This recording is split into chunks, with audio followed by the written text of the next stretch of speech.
I'd like to take you guys on a little journey. This is a story about a dream that I had, an actual dream. And um, I'm going to beg your indulgence for that. I know that most of the time, most people don't want to listen to other people's dreams. But this was a life-changing dream for me. I mean, because it answered or it addressed a question I had had since I was very small. So even when I was a very little boy, I had a question about what is real in this world. And it used to really frighten me and bother me to the idea that what I thought of as real might not be real. It was really important for me to know that there was something solid. And it was distressing to me to think that what I experience as reality might not be what you experience as reality, that our reality might not necessarily. Because it seems like we're connecting, but what if we are really? So, one night I fell asleep and I dreamed that I was at this school. I was a student at a school. And there were people from all over the world at this school. And we were all called out to the courtyard. And they made an announcement. So we were all there amassed, and they said that the world was about to end. And so there was only a short period of time that we had left. So obviously there was a lot of panic. There was a lot of fear. There was also a rumor that was going around that there would be some people who would be saved. That there would be some people who would survive the end of the world. And even though everybody around me panicked, I was not in panic because I knew that it was true that somebody would be saved, but I knew that I would be the only person who would be saved from the world. That was something that I knew that nobody else knew. I wasn't sharing it with anybody. The dream shifted at that point. It was later in the evening. The courtyard was empty. Everything was quiet. It was dark. I went into the school building, and as I climbed up the steps, I saw that there were these giant machines just cleaning everything in preparation for the end. But there were no other people around. And then I got up to the roof of the building, and there were lights that were hung there, and it was a party going on, and it was a party that the teachers of the school were throwing for the students. And there were only a few students left at that party.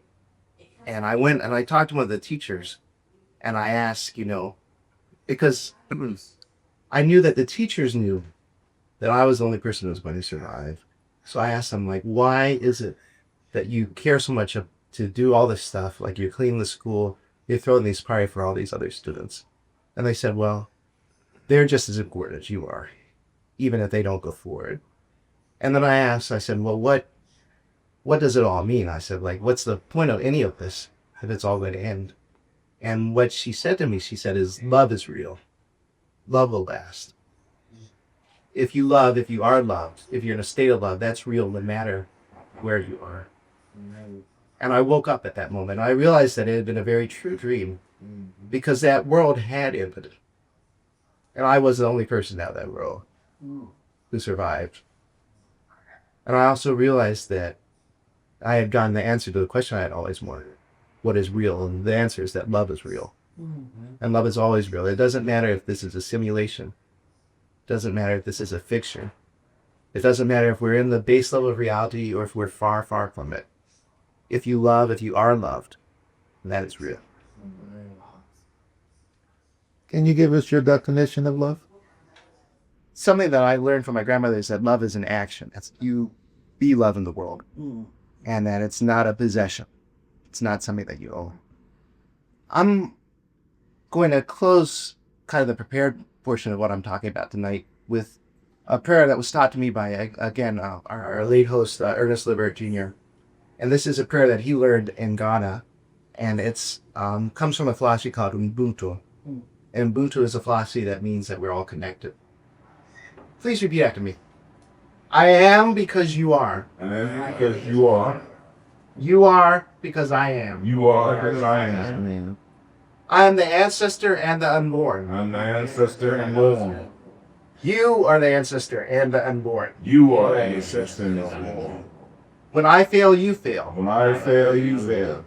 When I thrive, you thrive. When I thrive, you thrive. Wherever I go, I carry you. Wherever I go, I carry you. Wherever you go, you carry me. Wherever you go, you carry me. I see the Creator in you. I see the Creator in you. You see the Creator in me. You see the Creator in me. I am the ancestors' wildest dreams. I am the ancestors' wildest dreams. You are the ancestors' wildest dreams. You are the ancestors' wildest dreams. I am because you are. I am because you are. You are because I am. You are because I am. I love you because I am. I love you because I am you. I love you because I am you. I say. That's it. Hello, beloved community. This is Chris Tsunami. Thanks for joining me for the conclusion to the first lecture from my series, Philosophy is Activism. So this lecture was divided into 3 parts. There was the introduction, there was the What is Reality video, and this was Kitoba's Dream.